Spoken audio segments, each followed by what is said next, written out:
नमस्कार, मैं हूं अमीश देवगन और आप देख रहे हैं न्यूज 18। देश के सीने में कई सारे सवाल हैं।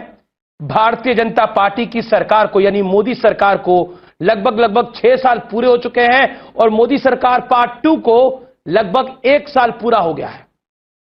आपके मन में जो सवाल है, आपके दिल में जो सवाल है, आपका नुमाइंदा बनकर आज ये सवाल मैं पूछूंगा बीजेपी के राष्ट्रीय अध्यक्ष जगत प्रकाश नड्डा से, यानी कह सकते हैं सामान्य भाषा में बीजेपी के बॉस जेपी नड्डा हमारे साथ लाइव और एक्सक्लूसिव हैं।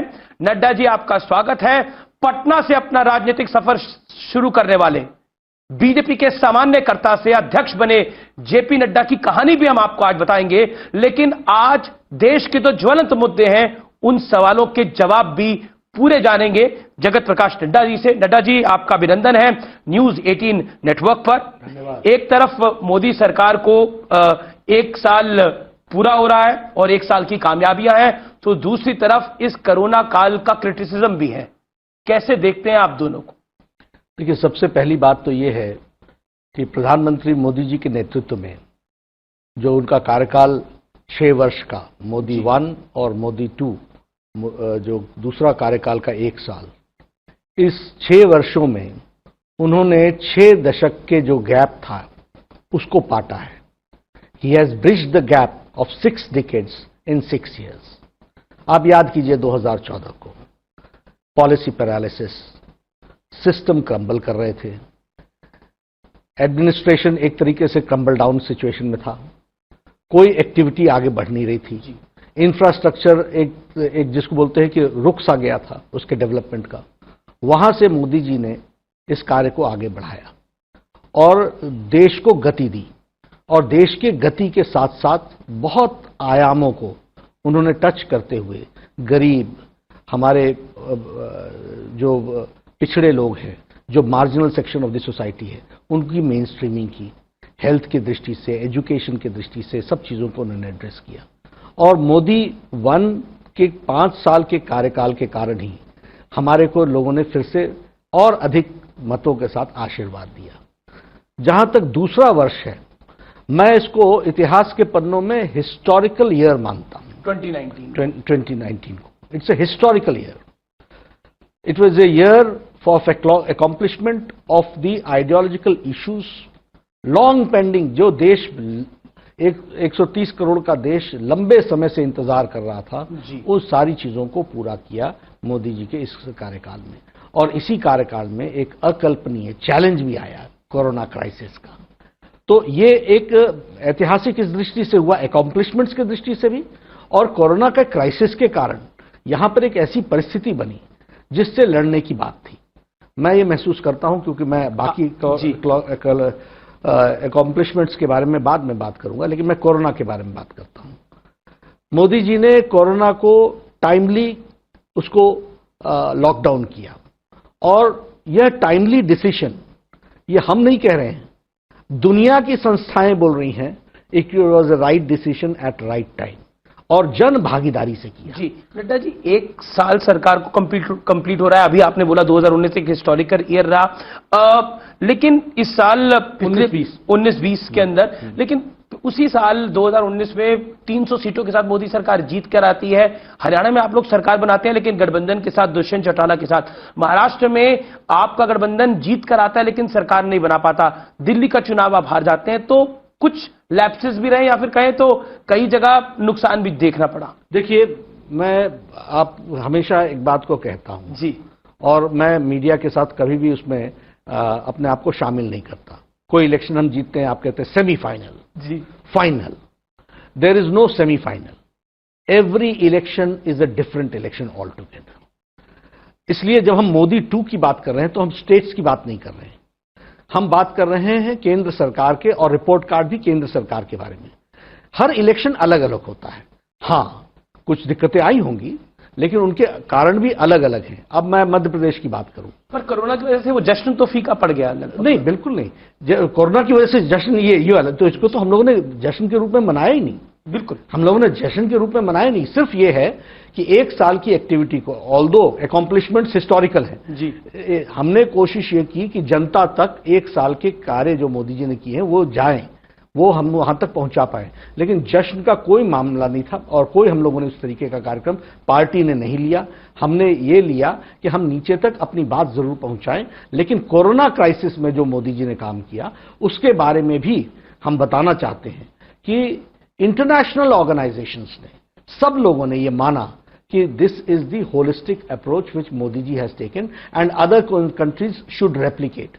WHO ने तो यहां तक कह दिया कि we should follow the decisions taken by Modi ji, और उन्होंने ये भी कहा कि होलिस्टिक इसलिए है कि इसमें marginal section of the society को आर्थिक रूप से सस्टेन करने के लिए इसकी भी व्यवस्था की। मैं नड्डा जी इस पहलू पर भी आऊंगा आगे, लेकिन अभी महत्वपूर्ण यह है कि पिछले एक साल के अंदर निश्चित तौर पर कई चुनाव होते हैं और मीडिया का काम है अपने तरीके से उसको फाइनल सेमीफाइनल बोलने का, लेकिन फाइनल तो 2019 का आप लोग जीत गए और धमाकेदार तरीके से जीते। एक आरोप यह भी लगता है कि आप लोगों की सरकारें जहां होती भी नहीं है वहां भी आप बना लेते हैं। अब मैं एग्जाम्पल इसमें मध्य प्रदेश का भी दे सकता हूं, लेकिन विपक्ष के साथ पिछले एक साल में तल्खी कम नहीं हुई है, बड़ी है, ऐसा क्यों? बतौर बीजेपी के राष्ट्रीय अध्यक्ष आप कैसा सोचते हैं? देखिए, मैं पहले मध्य प्रदेश का उत्तर दूं आपको। मध्य प्रदेश में हमने नहीं सरकार बनाई, मध्य प्रदेश में उनसे अपना परिवार नहीं संभाला, अपने आप नहीं संभाल पाए जी। अब आप न संभालें और वहां पर सरकार तो चलनी है, तो वो सरकार बनी है, उसमें हमारा कोई योगदान नहीं है। कांग्रेस पार्टी को अपने गिरबान में झांक करके देखना चाहिए, आत्मनिरीक्षण करना चाहिए, आकलन करना चाहिए और उसके माध्यम से उनको अपने रास्ते तय करने चाहिए। दूसरा जो आपने सवाल उठाया वो मैंने सवाल उठाया कि मतलब कुल मिलाकर विपक्ष के साथ तल्खी क्यों रहती है? हमारे तरफ से कभी भी कोई तल्खी नहीं रही। प्रधानमंत्री मोदी जी और भारतीय जनता पार्टी प्रजातांत्रिक उसूलों में विश्वास करते हैं, नंबर एक। दूसरी बात, भारतीय जनता पार्टी और मोदी जी के नेतृत्व में चलने वाली सरकार जो हमारे संवैधानिक ढांचा है और विशेष करके जो फेडरलिज्म है, उस फेडरलिज्म की हम रिस्पेक्ट करके चलते हैं। आप देखिए, सर्वदलीय बैठकें होती हैं, सर्वदलीय बैठकों के साथ साथ हम कलेक्टिवली डिसीजन लेना चाहते हैं। अभी कोरोना में प्रधानमंत्री जी ने 5 बार मुख्यमंत्रियों को बुला करके बातचीत की है और सारी बातों को उनके सामने रखा है, उनके विचार भी सुने हैं। बहुत से स्टेट्स अपने अपने तरीके से उन केंद्र की गाइडलाइंस को इंटरप्रेट करते हुए भी आगे बढ़े हैं। हमने सबका सहयोग किया है। इस सारे समय में हमने कोई राजनीति नहीं की है, लेकिन हाँ, हम ये जब ये सारी तल्खी की बात आती है, तल्खी नहीं होती है। सच्चाई ये है कि ऑपोजिशन और विशेष करके कांग्रेस पार्टी बैठक में कुछ और कहती है और बाहर कुछ और कहती है। जो स्टेटमेंट मीटिंग में होती है उससे बिल्कुल विपरीत। अब जीएसटी का उदाहरण उठा के देखिए, जीएसटी में government of India has got 1 vote, it is the GST council which decides. आपने क्या क्या नाम दिए उसको, शब्दावली आपकी कैसी रही, आपने देखा जीएसटी को आपने क्या क्या नाम दिए। मैं उन शब्दों का प्रयोग नहीं करना चाहता हूं। This shows your shallowness about the issue. आपका जो सतही आपका विचार है और जो सोच है और पार्टी जिस तरीके से आप चला रहे हैं, ये आपको मुबारक हो, आप चलाएं जिस तरीके से आपको पार्टी चलानी है, लेकिन इस तरीके से देश नहीं चलता। इस तरीके कांग्रेस की समस्या है कि जब आप 370 हटाते हैं, अमित शाह पार्लियामेंट में प्रस्ताव लेकर आए, उन्होंने बोला कि सर्वदलीय बैठक नहीं बुलाई। जब आप सीए लेकर आए तो सर्वदलीय बैठक नहीं बुलाई। आखिरकार कांग्रेस को लगता है कि आप जो अपने मैनिफेस्टो में आपने लिखा उसको पहले साल में सब निपटाते चल रहे हैं, तो कांग्रेस की समस्या यह है कि आप लोग उनके साथ डिस्कस नहीं करते। ये 303 का मैंडेट भारत की जनता ने दिया है ना, 130 करोड़ जनता ने दिया है ना जी, तो हमारे को कहा है ना कि इस काम को पूरा करना है और हमने जग जाहिर करके किया है ना, हमने सबको बता करके किया है ना। इसमें डिस्कस करने के लिए क्या चीज रह गई थी? इसमें डिस्कस करने के लिए था क्या? When we have declared that we will abrogate 370, when we have declared that we will 35A will go, तो when we have declared that citizen amendment bill जो आज एक्ट बन गया, CAA हो गया, इसको हम इंप्लीमेंट करके देंगे। ट्रिपल तलाक हमने तय किया हुआ था कि सुप्रीम कोर्ट ने भी कहा था इसको हमको इम्प्लीमेंट करना था, हमने इम्प्लीमेंट किया। बहुत बड़ी कुरीति चली आ रही थी, उसको हमने अपने मुस्लिम बहनों को मुख्य धारा में शामिल करने में और उनका हमने सहयोग किया। बिल्कुल, शाह बानो से सायरा बानो तक हम पहुंचे हैं। पिछले एक साल के अंदर हम एक साल की बात कर रहे हैं, तो एक साल में विरोध प्रदर्शनों का भी एक तरह से कहते हैं बाढ़ आ गई। ऐसा लगा कि देश के अंदर विरोध प्रदर्शन कुछ लोग करवाने के लिए बैठे हुए हैं और सिर्फ विरोध प्रदर्शन ही करवाना चाह रहे हैं देश के अंदर। सीओ को लेकर और जो बवाल हुआ, 370 तक वो बात चुप रही, राम मंदिर तक वो बात चुप रही, लेकिन सीओ को लेकर जो बवाल हुआ वो पिछले एक साल की सरकार में आपकी मोदी पार्ट 2 के अंदर वो सबसे बड़ी चुनौती भी रही। कैसे देखते हैं, क्योंकि शाहीन बाग हुआ, हमने मुंबई में भी बहुत कुछ होते हुए देखा। What is your take on that? देखिए, फर्स्ट ऑफ ऑल मैं बताना चाहता हूं कि ऑपोजिशन भी जानती है कि सीएए क्या है। सीएए सिटीजनशिप देने का विषय है, लेने का विषय नहीं है। भारत की जनता के किसी की भी सिटीजनशिप नहीं जानती है। रिस्पॉन्सिबल पार्टीज ने इररिस्पॉन्सिबल बिहेवियर किया और मिस इन्फॉर्मेशन फैलाने का प्रयास किया, और ये वो लोग करते हैं जो गेम्स ऑफ द रूल को फॉलो नहीं करना चाहते जी। ये उन्होंने फॉलो नहीं किया और उन्होंने देश से ऊपर दल रखा। हमने हमेशा दल से ऊपर देश रखा। इन्होंने इस तरीके का काम किया। और मैं इतनी भी आप लोग भी नहीं समझाने में कामयाब नहीं रहे, जो वर्ग नाराज था या फिर जो वर्ग प्रदर्शन कर रहा था, वो देश के नागरिक। कुछ लोगों को तो मिस इन्फॉर्मेशन के कारण जोड़ा गया, उनको तो हम स्थान पर ले आएंगे, लेकिन कुछ लोग जो इनके लिए दल देश से बड़ा है, जिनके लिए राजनीति राष्ट्रनीति से बड़ी है, उनको तो नहीं समझा सकते। You can improve somebody's eyesight, but you can't give him a vision. You can bring the horse near the water, but you can't force him to. You have given a very good example. What I am trying to ask is, sir, कि नड्डा जी, लेकिन मैं यहाँ पर क्या misguide किया गया? हाँ, किया गया। और अभी जांच चल रही है, अभी जांच चल रही है जी। आपने देखा होगा दिल्ली में तो जांच के अंदर यह बात स्पष्ट हो गई कि यह प्रायोजित था, यह हिंसा प्रायोजित थी, ये विरोध भी प्रायोजित था, और ये सारी चीजें सामने आएंगी। जिसने भी देश हित के खिलाफ काम किया है, उसके खिलाफ एक्शन होगा। अब चार्जशीट भी आ रही है, उसमें अंकित शर्मा का जो मर्डर हुआ उसमें भी बहुत सी फैक्ट सामने आए हैं। लेकिन जगत प्रकाश नड्डा साहब, महत्वपूर्ण यह है कि वो मिसगाइड इस स्तर पे किया गया कि दिल्ली में हिंसा हो गई। जब अमेरिकन प्रेसिडेंट यहां पर थे, वो देश के लिए बहुत एम्बैरेसमेंट रहा। इसीलिए मैं कहता हूं जी, फिर ये लोगों के घर जलाए गए। ये बार-बार उस इलाके में गया था। बार-बार सोचने की बात क्या है जी, कि इनको हार पच नहीं रहा है और इनके लिए दल देश से बड़ा है। अपना राजनीतिक रोटी सेकना यह महत्वपूर्ण है, लेकिन देश और देश के साथ देश की आबरू, आज मोदी जी ने दुनिया में भारत को कहां ला करके खड़ा कर दिया है। आपने भी देखा, कोरोना क्राइसिस में सब लोगों ने भारत को एक मॉडल के तरीके से देखा है, लेकिन कुछ लोगों को इसके ये पछता नहीं है, इसकी अंडरस्टैंडिंग नहीं बनती है। वह इन कारणों से लोगों को मिस इन्फॉर्मेशन दे करके उसका प्रयास करते हैं। हाँ, भारतीय जनता पार्टी की तरफ से यह हमारी जिम्मेवारी है कि हम सब लोगों तक राइट इंफॉर्मेशन पहुंचाएं, और वो हम जिम्मेवारी निभा रहे हैं, निभाएंगे। पिछले एक साल में ये आपको सबसे बड़ी मुश्किल लगती है, जो हमने इस तरह के आंदोलन देखे और उसके बाद हमने दिल्ली में हिंसा देखी, जब तक लॉकडाउन नहीं हुआ था तब तक ये शाहीन बाग भी खत्म नहीं हुआ था। आपको लगता है ये सबसे बड़ी चुनौती भी थी पिछले एक साल में?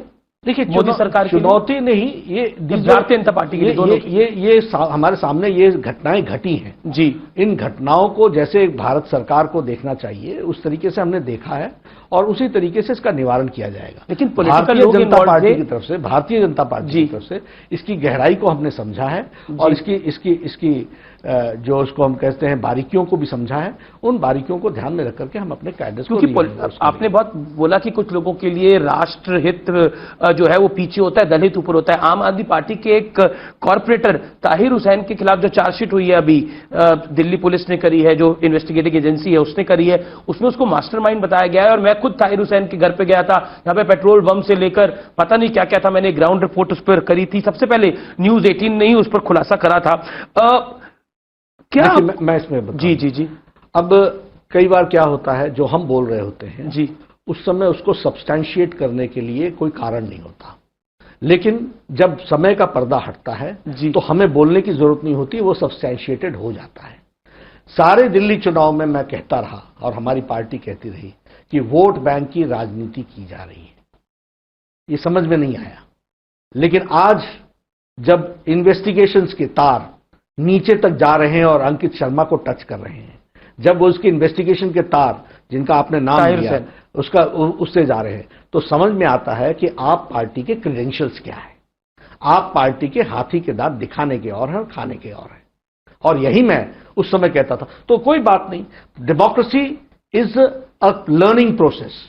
वेरी राइटली, दिल्ली के लोग भी उस समय जनवरी में नहीं समझ पाए, लेकिन अप्रैल महीने तक आते आते और मई महीने तक आते आते तो समझ गए।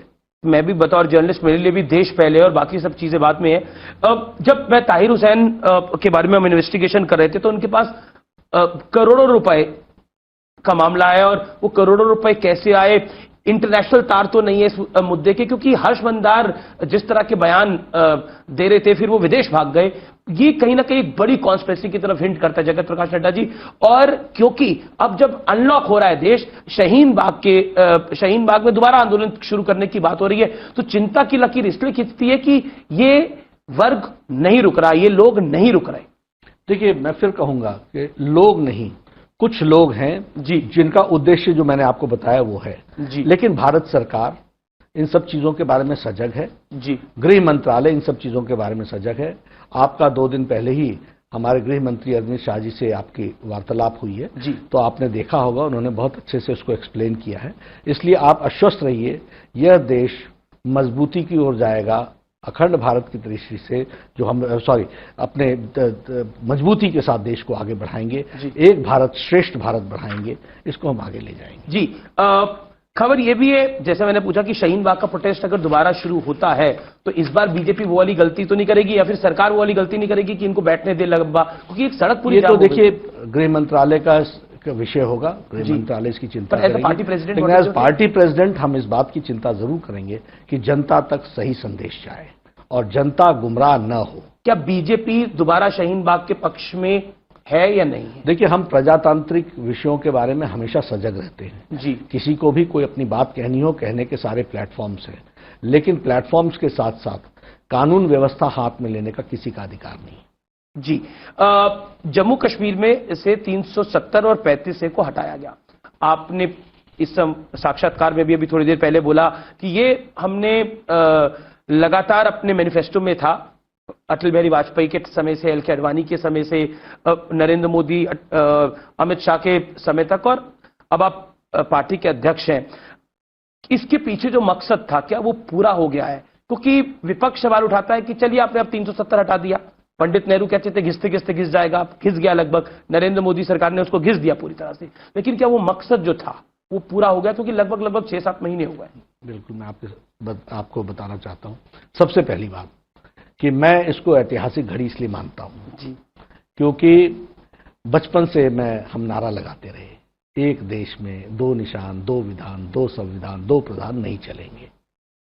मुझे पार्लियामेंट में अपनी इस उंगली से धारा 370 को समाप्त करने के लिए वोट देने का अधिकार मिला और उसको मैंने बखूबी और गृह मंत्री जी के बगल में बैठ करके इस काम को किया।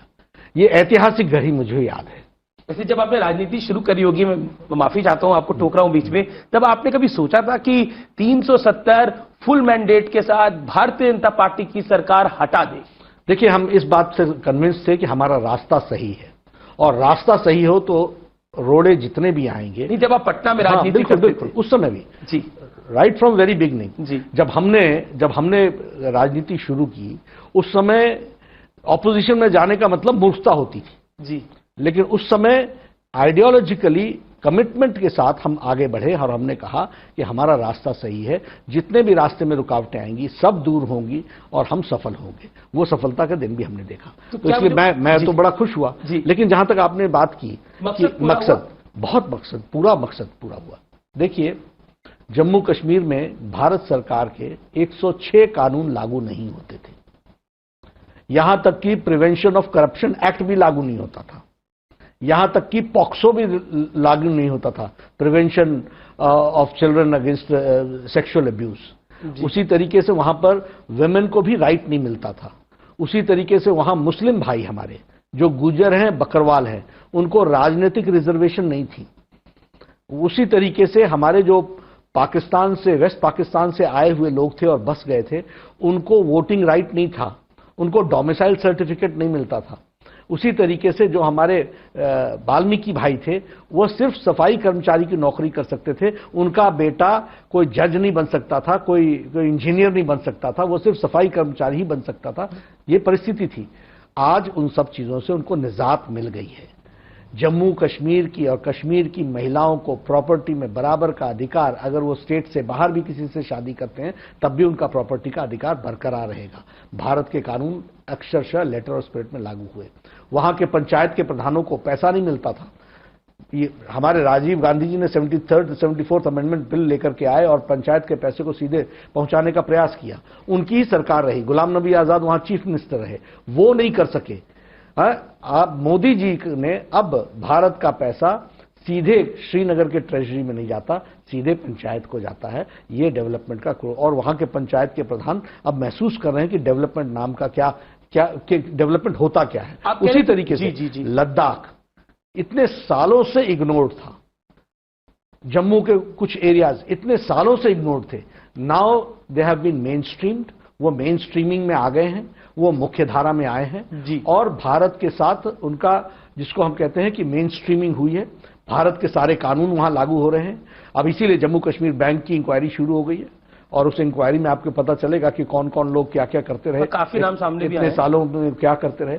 तो यह एक तरीके से जम्मू कश्मीर का जिन मुद्दों को लेकर के हम लोगों ने बात की थी वो 100% पूरी हुई है। मैं टेररिज्म को लेकर बात करना चाहता हूं। टेररिज्म को लेकर एक विजन है भारतीय जनता पार्टी का कि जम्मू कश्मीर से टेररिज्म को इवेट करना पूरे देश का ही है, इसमें कोई दोराई नहीं है। लेकिन वो समस्या क्या हल हुई है? क्योंकि अभी भी हम कई टेररिस्ट एक्टिविटीज को देखते हैं उधर। हाल ही में पुलवामा 2 हमारे सैनिकों ने बचाया है उधर होते होते। उस लिहाज से मैं पूछ, देखिए जनता की तो मेन स्ट्रीमिंग हो रही है जी, लेकिन हां कोई बॉर्डर के उस पार से टेररिस्ट की एक्टिविटी हमेशा चली हुई है, वो आपको पता है। लेकिन भारत सक्षम है इन सारी चीजों को निपटने के लिए। मोदी जी के नेतृत्व में हम लोगों ने क्लियर कट संदेश भी दिया है और पाकिस्तान भी जानता है और ये टेररिज्म वहां समाप्त होकर रहेगा। दिल्ली में एक लॉबी है, मैं कहूं पूरे देश में एक लॉबी है, जो मोदी सरकार कुछ कर दे उसका वो विरोध करती है। अब अगर आपने 370 हटाया तो उनका कहना है कि अब 370 हटने के बाद टेररिज्म बिल्कुल नहीं होना चाहिए, उधर समस्या पूरी का निदान हो जाना चाहिए। ट्रिपल तलाक हो, उसको लेकर उनका विजन था कि बीजेपी मुसलमानों के खिलाफ ही है। तो what message you want to give to that lobby? देखिए उनको हम मैसेज कोई नहीं देंगे, मैं सिर्फ इतना कहूंगा कि आप हताश होंगे क्योंकि आपका रास्ता गलत है और गलत रास्ते से सही जगह नहीं पहुंचते और हमारा रास्ता सही है, इसलिए हम धीरे भी चलेंगे तो हम सफल होंगे। चलिए अब मैं थोड़ी पॉलिटिकल बात करता हूं। एक साल पे काफी बात हुई महाराष्ट्र और मध्य प्रदेश की, मैं खासतौर पर बात करना चाहता हूं। महाराष्ट्र को लेकर काफी विवाद खड़ा हुआ है। एक तरफ आपके प्रदेश के नेता पूर्व मुख्यमंत्री देवेंद्र फडणवीस बहुत एग्रेसिव हैं, बीजेपी की इकाई महाराष्ट्र और मुंबई की बहुत एग्रेसिव है, उद्धव ठाकरे के खिलाफ बहुत कुछ कह रही है। आपके एक सांसद जो पूर्व मुख्यमंत्री भी नारायण राणे, उन्होंने तो यहां तक कह दिया कि राष्ट्रपति शासन वहां लगना चाहिए। आप लोग महाराष्ट्र में, विपक्ष का आरोप है कि हमारी सरकार को अस्थिर करना चाहते हैं, जो 3 पार्टियों ने मिलकर सरकार बनाई। बिल्कुल गलत है, क्योंकि उनका कहना है क्योंकि हमने निवाला छीन लिया आपके मुंह से। बिल्कुल गलत है जी। सच्चाई ये है कि जो राणे साहब का स्टेटमेंट है वो पर्सनल तौर पर उन्होंने स्टेटमेंट दी, गृह मंत्री जी ने भी उसको खंडन किया है, हमने भी उसका खंडन किया है। वो उनकी व्यक्तिगत राय हो सकती है, पार्टी की ऐसी कोई राय नहीं जी।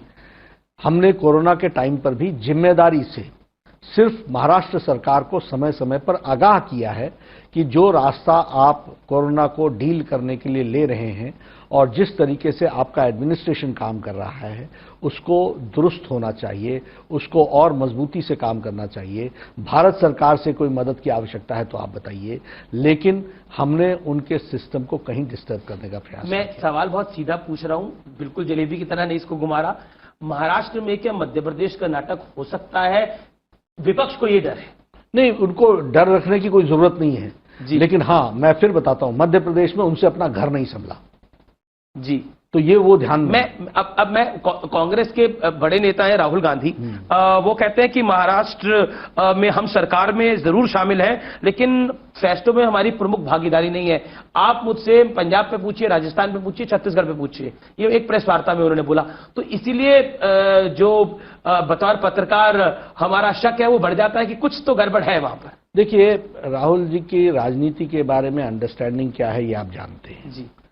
उनके बयानों को कितना आप समझ सकते हैं, उसकी गहराई में जाने का। कांग्रेस पार्टी कभी भी किसी भी दल के साथ जब सरकार बनाती है जी। तो उसका इतिहास ये है कि वह धोखा देती है, वह हमेशा उसमें दिक्कत पैदा करती है। ये उनका मामला है, ये वो जाने। लेकिन हाँ, इतिहास इस बात का गवाह है कि they never see to it that any alliance government should be comfortable. देखिए, जब मेरा ये सवाल आपसे इसलिए है क्योंकि मध्य प्रदेश के अंदर जब आप अध्यक्ष बने उसके बाद जिस तरह से कांग्रेस की वहां पे सरकार गई, ऐसा आरोप लगाया जाता है कि बीजेपी ने उस सरकार को अस्थिर कर दिया, ज्योतिरादित्य सिंधिया को अपने कैंप में ले लिया और पूरा खेल रच दिया। अब आप हमें बताइए कि क्या हानि का है ये राजनीति में। आप बताइए, ये हमारे लिए संभव है कि हम किसी को पकड़ करके ले आकर के बैठा दें? जी। ये कभी संभव हुआ है? कोई आया तो अपनी मर्जी से ही आया। मैंने तो आपको बताया जो विपक्ष का। तो मैं फिर कहता हूं, विपक्ष की दिक्कत क्या है? विपक्ष की दिक्कत यह है कि विपक्ष सच्चाई को सामना करने से कतरा रहा है और सच्चाई को अंडरस्टैंड करते हुए भी उसको नकार रहा है। इसलिए उनकी जितनी भी स्ट्रैटेजी है वो सेल्फ डिस्ट्रक्टिव है। That they should understand. मैं विपक्ष में रहा हुआ हूं, लंबे समय में लंबा जीवन हमारा विपक्ष में ही गुजरा है। सबसे पहली बात यह होती है कि self control, right approach, developing the credibility. विपक्ष अपनी क्रेडिबिलिटी नहीं बना पा रहा है। पर सिंधिया साहब का टूट जाना और मतलब जो कि राहुल गांधी के बहुत करीबी थे और भारतीय जनता पार्टी में शामिल हो जाना, तो कहीं ना कहीं तो कांग्रेस परेशान होगी। मतलब उनका सिंधिया को आपने छीन लिया उनसे। ठीक है, उनको परेशान होना समस्या आती है, किसी के भी घर में आती है। आत्मचिंतन करना है ना, दूसरे को दोष देकर के क्या होगा? अमित शाह ने हमारी मेरे घर से कोई चीज ले जाए जी तो मैं उसको दोष दूं, ये क्यों नहीं ध्यान रखा कि हमारा घर ठीक रहना चाहिए था? It is our responsibility. Throwing the responsibility on others doesn't work. और फैक्चुअल चीजों को एक्सेप्ट करना ये तो जिम्मेवारी होगी। मैं कहता हूं कि विपक्ष की दिक्कत क्या है कि विपक्ष ने अपनी जिम्मेवारी को न निभाते हुए सतही तौर पर काम करते हुए अपनी क्रेडिबिलिटी लूज की है। क्रेडिबिलिटी के साथ साथ उनकी जितनी स्ट्रैटेजीज हैं वो सेल्फ डिस्ट्रक्टिव है जी। और इसके साथ साथ मैं ये जरूर कहना चाहूंगा कि वह कोई अच्छी तस्वीर अब उनकी पार्टी के बारे में भी और देश के लिए भी कोई अच्छा उपकरण नहीं बन पा रहे हैं। मैं अमित शाह को कोट करना चाहता हूं यहां पर। हाल ही में गृह मंत्री अमित शाह ने न्यूज 18 नेटवर्क के ग्रुप एडिटर राहुल जोशी को एक इंटरव्यू दिया था, तो उन्होंने कहा था कि ज्योतिरादित्य सिंधिया पर उनसे सवाल पूछा गया तो उन्होंने बोला कि कांग्रेस के नेतृत्व पर उनकी पार्टी का अगर भरोसा नहीं है, इसमें मैं क्या कर सकता हूं? बिल्कुल सही कहा उन्होंने। तो क्या आपको लगता है कांग्रेस का नेतृत्व वीक है बहुत ज्यादा? अब देखिए, मैं तो सिर्फ इतना ही कहूंगा कि जो लीडरशिप है उसकी अंडरस्टैंडिंग अबाउट द सिचुएशन जी, उस अंडरस्टैंडिंग के साथ नैरेटिव तय करना, स्ट्रैटेजी तय करना और सही रास्ते से ऑपोजिशन करना, इसके लिए मन बनाना पड़ता है। ये मन नहीं है उनका, वो शॉर्टकट मेथड्स इस्तेमाल करते हैं और उसके कारण उनकी क्रेडिबिलिटी घट रही है, उनके बारे में लोगों की अंडरस्टैंडिंग घट रही है। वो कह रहे हैं कि आप हमें कहीं छोड़ ही नहीं रहे, गुजरात में भी 2 एमएलए ले लिए। ऐसा है कि ये जहां तक छोड़ने का सवाल है, लोग मेरे पास आ जाए मैं क्या करूं जी? ये तो आपको देखना है ना कि आपका घर कैसा रहता है। It is whose responsibility. कल को कोई चला जाए हमारे यहां से तो हम क्या कहेंगे? हम आत्मचिंतन करेंगे, विल थिंक अबाउट इट, हम यही कहेंगे और हम रेक्टिफिकेशन करेंगे। कांग्रेस का आरोप है कि क्योंकि आपकी सेंटर में सरकार है, आपके पास बड़ी सारी एजेंसियां, तो एजेंसियों को घुमाकर आप कुछ भी करवा। ऐसा कुछ नहीं है। हम प्रजातांत्रिक मूल्यों पर पूरा विश्वास करने वाले लोग हैं और प्रजातांत्रिक मूल्यों पर ही काम करते हुए लंबे समय तक राजनीति में शुचिता के साथ काम किया है। एक आप बहुत बड़े पॉलिटिकल ऑब्जर्वर भी हैं, बहुत बड़ा राजनीतिक अनुभव है आपका जगत प्रकाश नड्डा जी, और उत्तर प्रदेश में इस महागठबंधन की आंधी को आपने मोदी 2 में निपटाया भी अपने तरीके से। महाराष्ट्र की सरकार का भविष्य क्या आपको दिखाई देता है? क्योंकि 3 पार्टियों की सरकार है, अलग अलग विचारधारा। उत्तर प्रदेश के बारे में कहा तो उत्तर प्रदेश में मोदी जी के प्रति लोगों की आस्था बहुत गहरी थी। हमने सिर्फ जो उसकी आस्था था उसको एक कार्य रूप देकर के वोट में परिवर्तित करने के लिए पार्टी ने काम किया, और ये मोदी लहर कहिए, आंधी कहिए, तूफान कहिए, वही उसका नतीजा था जिसने महागठबंधन को डिस्ट्रॉय किया। हमने पार्टी की तरफ से जमीनी स्तर पर काम जरूर किया। महाराष्ट्र पे मेरा सवाल था मैं महाराष्ट्र सरकार का भविष्य क्या दिखता है? देखिए, वो उनके हाथों में है जी, ये उनके हाथों में है। वो अगर ठीक ढंग से काम करते हैं, जी, if they are proactive, if they work accordingly. Advertisement से देश नहीं चलता। एडवर्टीजमेंट से आप ये सोचिए कि जनता को समझ नहीं आता, ये गलतफहमी ना पालिएगा। जी, सबको मालूम होता है कि सच्चाई क्या है। They have to see, they have to improve the governance, they have to see, they have to deliver. अगर शिवसेना वापस आने का मूड बनाती है तो भारतीय जनता पार्टी का गठबंधन होगा? ऐसा ये तो भारतीय जनता पार्टी की पार्लियामेंट्री बोर्ड के साथ बैठ करके सारे लोगों के साथ चर्चा करेंगे, लेकिन ना ऐसा कोई ना प्रस्ताव है, ना ऐसे ही हमारी कोई सोच है अभी। अभी वो गए हैं, उन्होंने अभी अपने आइडियोलॉजिकल कमिटमेंट के साथ जिस पार्टी को खड़ा किया है, उस कमिटमेंट के साथ कितना कॉम्प्रोमाइज, शॉकिंग था आप लोगों के लिए? जो उन्होंने जिस कमिटमेंट के साथ उन्होंने पार्टी को खड़ा किया, जिस आइडियोलॉजिकल बैकग्राउंड के साथ, उसके साथ इस 5 सालों में कितना कॉम्प्रोमाइज होगा वो देखेंगे, फिर तौलेंगे, फिर वो तय करेंगे उनको क्या करना है। आप लोगों के लिए शॉकिंग था शिवसेना बाला साहब ठाकरे की पार्टी कांग्रेस के साथ गठबंधन कर रही है? शॉकिंग नहीं, धोखा था। धोखा था, बिल्कुल धोखा था। और हम राजनीतिक दल के लोग इन सारी इवेंचुअलिटीज के लिए तैयार रहते हैं, इसमें हमें कोई आपत्ति नहीं है। पर चुनाव लड़ने से पहले आपको नहीं लग रहा था ऐसा होगा? नहीं लग रहा था। और निश्चित रूप से चुनाव के दौरान हम लोगों ने मोदी जी की रैली से, मोदी जी ने कहा यहाँ देवेंद्र, शिवसेना की रैली में मोदी जी के कटआउट्स बहुत बड़े बड़े लगते थे उधर। ये दिल्ली में नरेंद्र और महाराष्ट्र में देवेंद्र, उनके सामने कहा जी, उद्धव ठाकरे के सामने मंच पर कहा, सारी चीजें बड़ी स्पष्ट थी।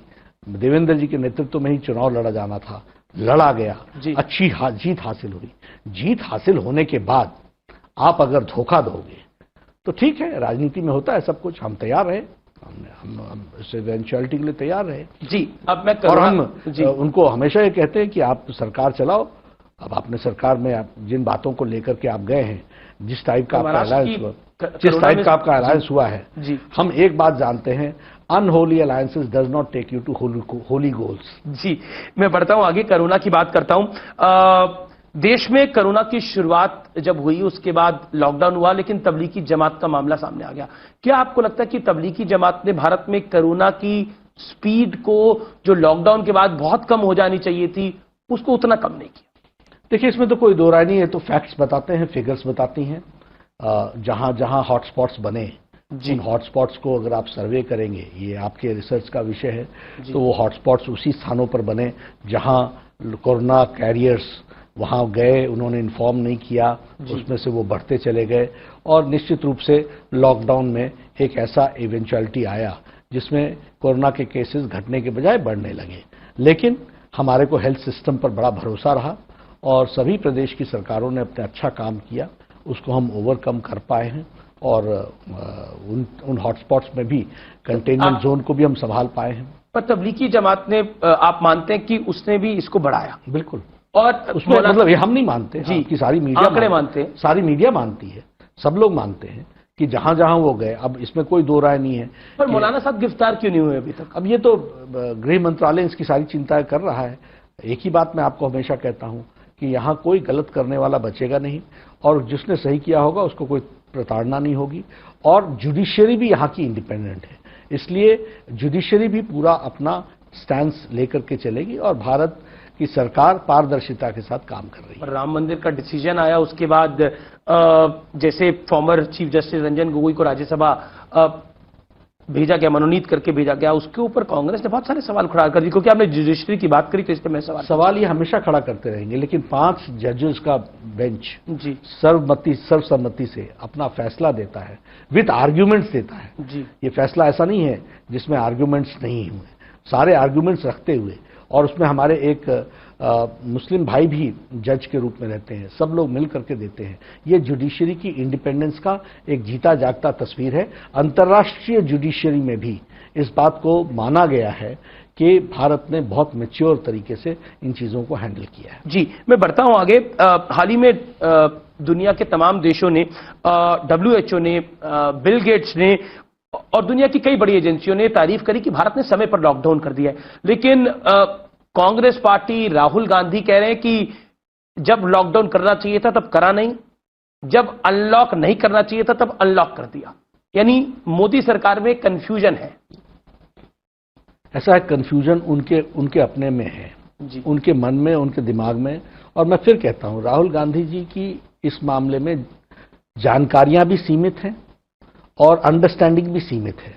Limited information and limited analysis about the whole situation, ये उनकी दिक्कत है। और ठीक है, मीडिया में उनको स्पेस मिलता है, इसलिए सुबह उठ के लैपटॉप के सामने कुछ भी बोल सकते हैं। That is a different thing all together. आप जरा सारी चीजों को एनालाइज कीजिए, क्या रिस्पॉन्सिबिलिटी। सोनिया गांधी भी कह रही है, दोनों की आप एनालाइज कर लीजिए।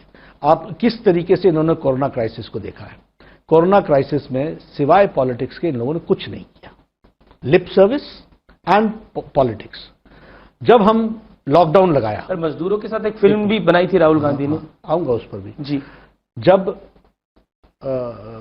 लॉकडाउन हुआ तो कह रहे थे कि क्यों लगा रहे हो। ये नहीं ध्यान में लिया कि राजस्थान ने पहले लगा दिया है, पंजाब ने पहले लगा दिया है, छत्तीसगढ़ ने पहले लगा दिया है। या तो आपकी वो बात नहीं सुनते हैं, या आप उनको नहीं समझ पाते हैं कि हाँ किस दुनिया में है आप जानिए। उसके बाद जब लॉकडाउन कंटिन्यू हो रहा था तो कहा उठाते क्यों नहीं। ठीक है, उनकी बात वो भी उन्होंने 2 प्रेस कॉन्फ्रेंसेस में कह दी। उनके चीफ मिनिस्टर्स आए चीफ मिनिस्टर्स कॉन्फ्रेंस में, उन्होंने कहा लॉकडाउन कंटिन्यू करना चाहिए। यहां तक कह दिया कि हम तो कंटिन्यू करेंगे, यहां तक कह दिया कि हम तो इसको आगे बढ़ाएंगे। या तो उन्होंने उनकी बात नहीं सुनी, या ये उनकी बात नहीं समझ पाते हैं।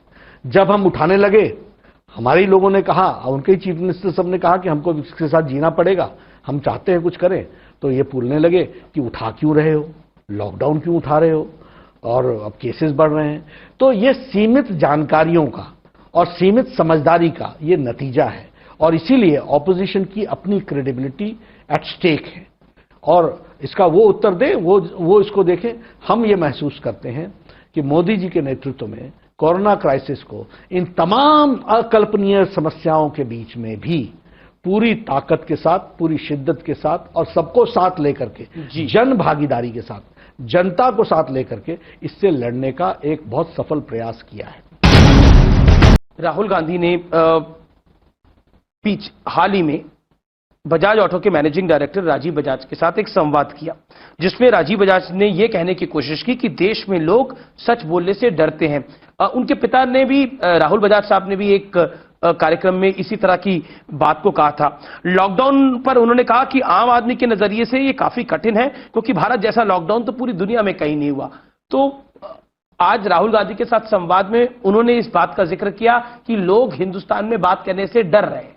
ये बिल्कुल बेबुनियाद है। इन लोग सच बोलने से डर, हाँ, बिल्कुल गलत बात है।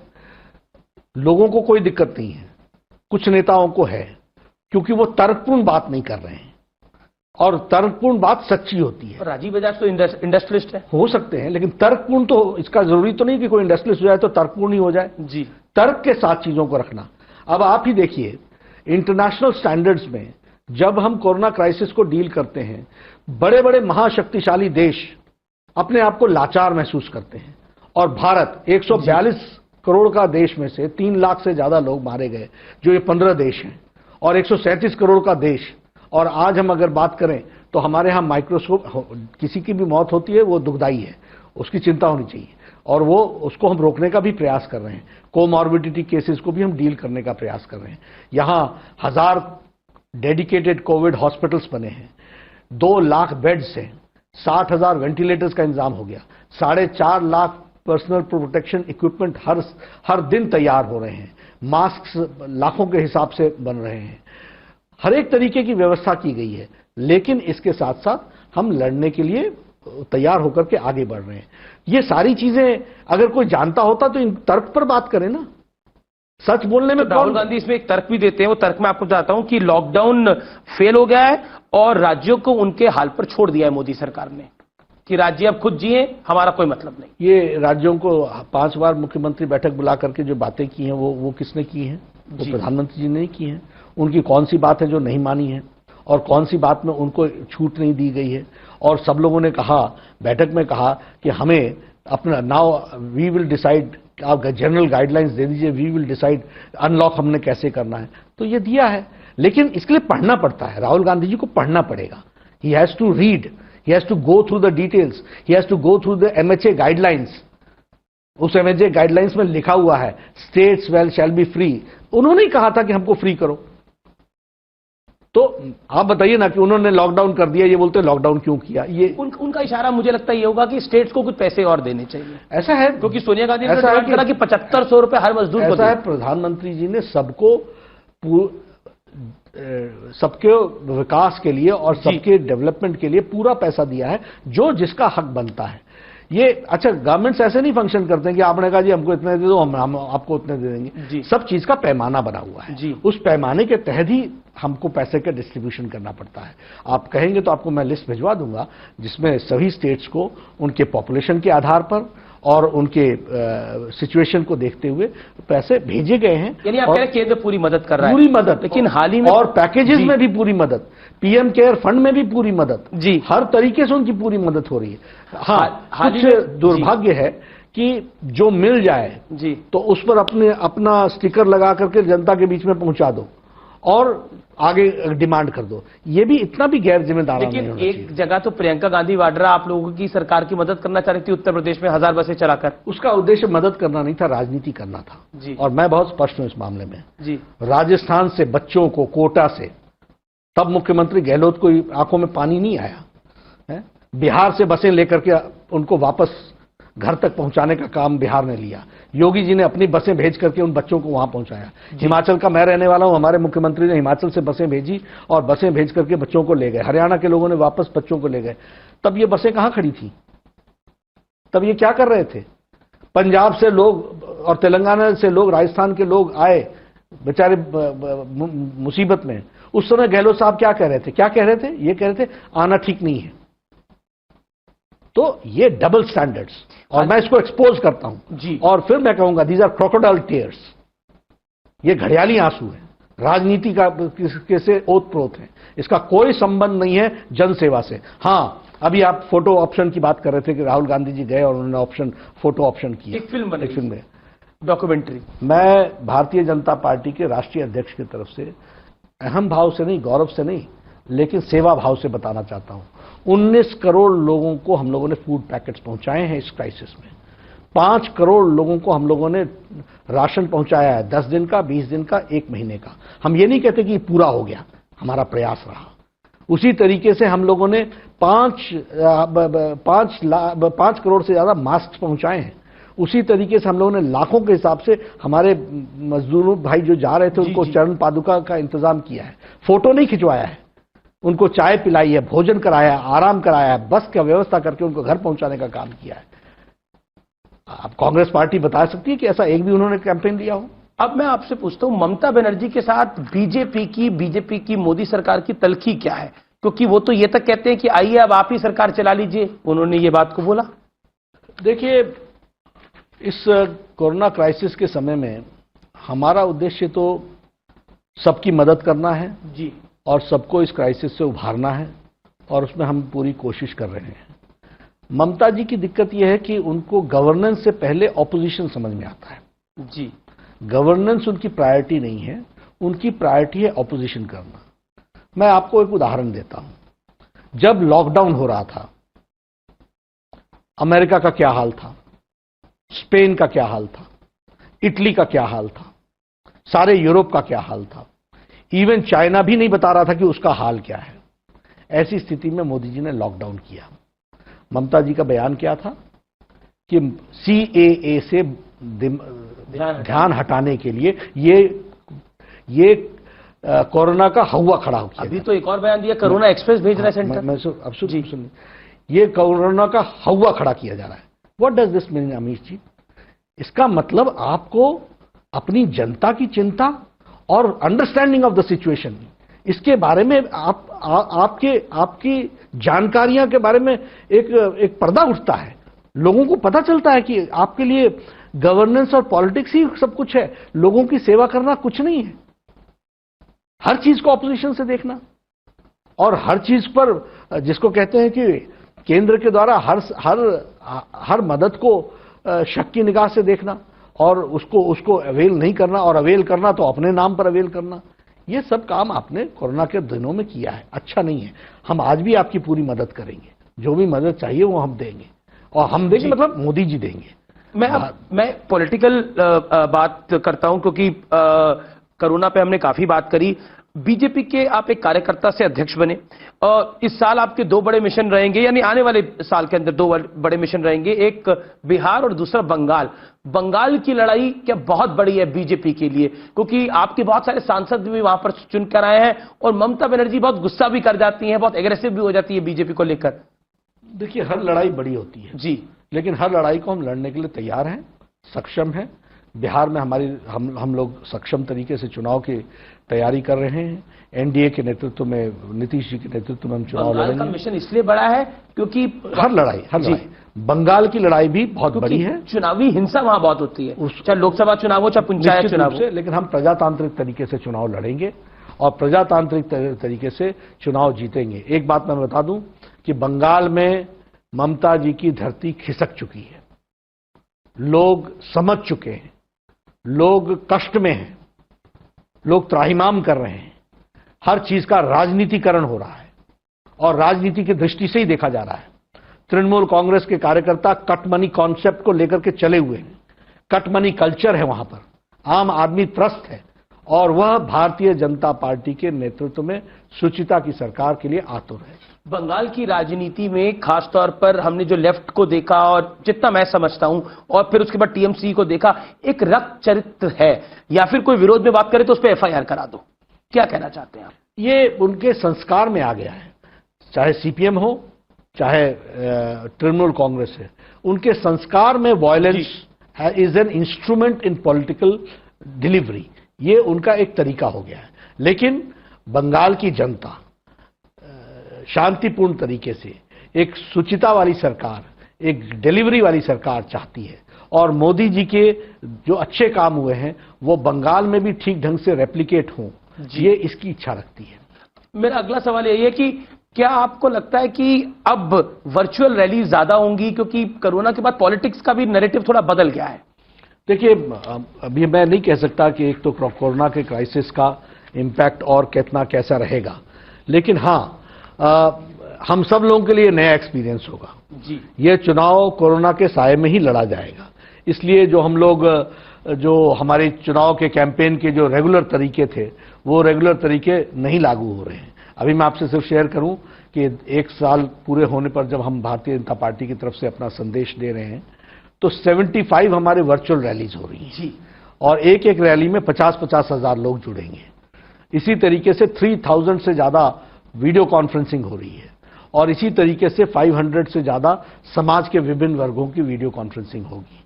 तो हमको अब नए तरीके तो इजाद करने ही पड़ेंगे कम्युनिकेशन के। अब मैं आपसे उस के बारे में सवाल पूछना चाहता हूं जिस पर बहुत सारा क्रिटिसिज्म भारतीय जनता पार्टी का होता है, वो है बीजेपी और मुसलमान। मैं आपसे जानना चाहता हूं जगत प्रकाश नड्डा जी, बतौर बीजेपी अध्यक्ष, मुसलमान के साथ बीजेपी का रिश्ता क्या है? क्योंकि एक लॉबी ये फैलाने में जुटी है, बताने में जुटी है, नई दिल्ली से लेकर न्यूयॉर्क तक, कि बीजेपी एंटी मुस्लिम है। अभी से नहीं, ये अभी से नहीं है, ये भारतीय जनता पार्टी जब से एग्जिस्टेंस में आई तब से यह कुत्सित प्रयास चलता रहा है जी। लेकिन भारतीय जनता पार्टी भी धीरे धीरे करके अपना बेस बढ़ाती चली गई है। मोदी जी ने बड़ा स्पष्ट कर दिया है, सबका साथ, सबका विकास, सबका विश्वास। सबका विश्वास लेने के लिए भारतीय जनता पार्टी कमिटेड है, हम पूरी ताकत के साथ चल रहे हैं। एक बात हमको जरूर ध्यान रखना चाहिए, justice to all, appeasement to none. एक भारत श्रेष्ठ भारत, सबको बराबर, सबका साथ, सबका साथ लेंगे, सबका विकास करेंगे। आयुष्मान भारत, आप बताइए, वर्ल्ड का सबसे लार्जेस्ट हेल्थ केयर स्कीम है, इसमें कहीं जाति पंथ आता है? आप बताइए, मुद्रा योजना, इसमें कहीं जाति पंथ आता है? आप बताइए, जनधन योजना, जाति पंथ आता है? सौभाग्य योजना, जाति पंथ आता है? उज्ज्वला योजना, ज्यादातर इसके फायदा हमारे मुस्लिम भाई, दलित भाई लोगों ने लिया है, आयुष्मान भारत में लिया है। क्योंकि जो marginal section of the society होता है उसको हम लोग मदद करने की कोशिश कर रहे हैं। मोदी जी ने सबका साथ दिया है, सबका विकास किया है और सबका विश्वास हम लेके रहेंगे। तो क्यों मुसलमानों को आप पर भरोसा नहीं होता? और क्योंकि कई बार आपने देखा कि किस तरह के आंदोलन हुए, किस तरह का माहौल बनाया गया। कुछ लोग इस प्रयास में लगे हैं जी, कुछ लोग इस प्रयास में लगे हैं। वो वोट बैंक की राजनीति करते हैं, हम वोट बैंक की राजनीति नहीं करते हैं। लेकिन हाँ, हम जिस रास्ते पर चले हैं थोड़ी देरी हो सकती है, लेकिन रास्ता हमारा ही सफल होगा। असदुद्दीन ओवैसी के छोटे भाई कहते हैं कि ये तो अभी मोदी सरकार आई है, मुगल काल से तो हम ही थे। ऐसी बात अबू आजमी ने मेरे एक कार्यक्रम में करी। मैं आपसे ये जानना चाहता हूं कि आखिरकार ये जो ऑब्सेशन कुछ लोगों का है मुगल काल के साथ। ऑब्सेशन नहीं है जी, ये छोटी राजनीति को ध्यान में रख करके जी, अपने इलेक्टोरेट को गुमराह करके अपनी कुर्सी बचाने का और कुछ नहीं है। नहीं, सीए के विरोध में हैदराबाद में जी जो इनका इलेक्टोरेट है वो इंटैक्ट रहे, इसलिए ऐसे भाषण ये देते हैं। लेकिन यही देश भर के मुस्लिमों की प्रतिबिंब है, गलत है। सीए के विरोध के दौरान एआईएम के एक वरिष्ठ नेता हैं वारिस पठान, उन्होंने बोला 15 करोड़ बनाम 100 करोड़, यानी उनका इशारा मैं समझ गए। मुनव्वर राणा ने लिखा, बहुत बड़े शायर है मुनव्वर राणा, सिर्फ नेता नहीं, मुनव्वर राणा लिखते हैं कि भारत में 100 करोड़ जानवर और 35 करोड़ इंसान है। मैं आपकी बात से सहमत हूं।